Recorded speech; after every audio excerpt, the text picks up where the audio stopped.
Hiya Peter, lovely to meet up with you once again at the range and do some further work on your game. Things are coming along nicely. You've obviously done a lot of work on putting the prop in as per our previous lessons, so trying to learn to extend around the hips and the pelvis, and you can see that by the setup change here. Unfortunately we've done a little bit too much work on it, and we've now got a setup where the right hip is sitting higher than the left, and we're side bending to the left at address.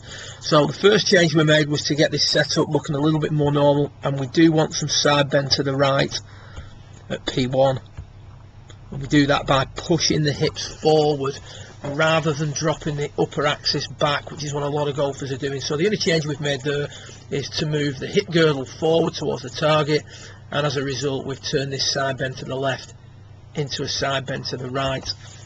The lesson then was discussing why we were still moving down and to the right during the golf swing, and we talked about maintaining the forward bend.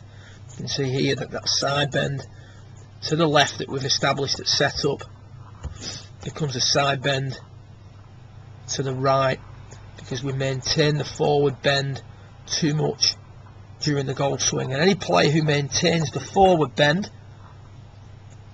moves down and to the right. So you can see there, the overall appearance there is that the player has, I'll just get rid of these lines here,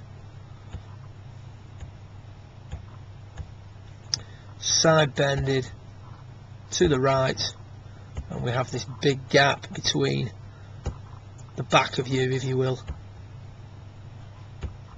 and the vertical, and that's shifting the plane a long way to the right if you move in a linear manner. So as you slide the hips in the downswing, you would have the swing moved the furthest to the right. Unfortunately what we do here is we make that over the top move to try and combat the big push.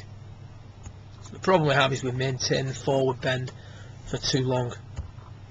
So the feeling we've given you here is, first of all, we've moved the hips forward at address, and then the feeling now is that you move the head this way during the takeaway. So you're feeling like you're moving the head towards the target during the backswing, and what you're going to see here now is that this side bend to the right starts to become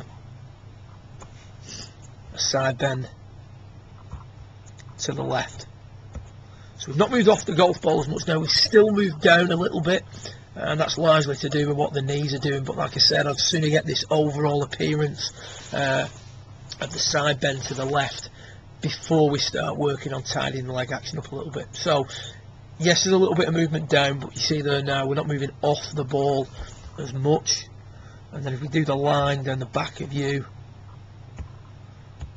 with the vertical one coming up, you can see that that gap is nowhere near as great. So that's the feel. The feel is that you side bend to the left the most, that you move towards the target with the upper body and the head during the backswing. So that's the feel. When it comes to the actual swing itself, this is what we're trying to now achieve. We've got slight side bend to the right at P1, which then, due to the extension of the pelvis and the thoracic, becomes a slight side bend to the left at P4. You can see the much more degree of freedom in the left arm there compared to where you were on the top right, on the top left should I say. And then now, to get this ball launched properly and generating more power, we turn the left side bend, we turn the green line into a right side bend by P6. This is what's going to get this ball going high for you, and also going further for you. So the bigger the gap between the green and the light blue line, the higher and further the golf ball will go. And that's why having the weight forward, if it's done properly and done by the lower body's action, will not cause the golf ball to go low. One of the things we're criticised for within Stack and Tilt is that you can't hit the golf ball high. Completely untrue, as demonstrated by yourself when you visited this week, and as demonstrated by the explanation of the side bend that you took away with you on the USB stick. So keep side bending to the left on the way back, and then keep tucking the hips on the way through. If you just do a quick comparison of the two top of the back swings before and after Just get rid of the other stuff.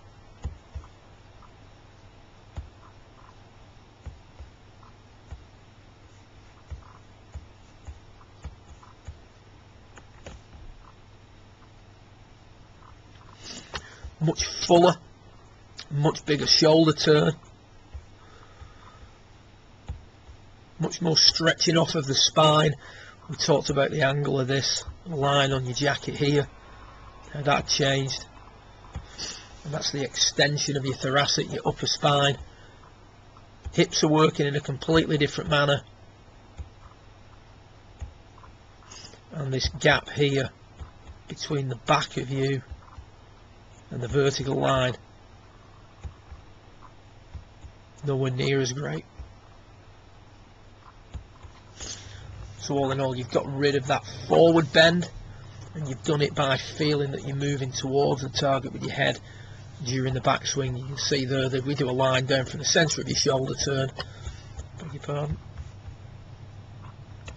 Line down from the centre of your shoulder turn is now roughly in the centre of your stance. Previously it was creeping to the back half of your stance. So a completely different move, much more on top of the ball at the top of the backswing P4, and overall in a much better position to attack it without the fear of the big one to the right. Good luck with it, keep in touch, and I look forward to working with you again in the new year. Well done.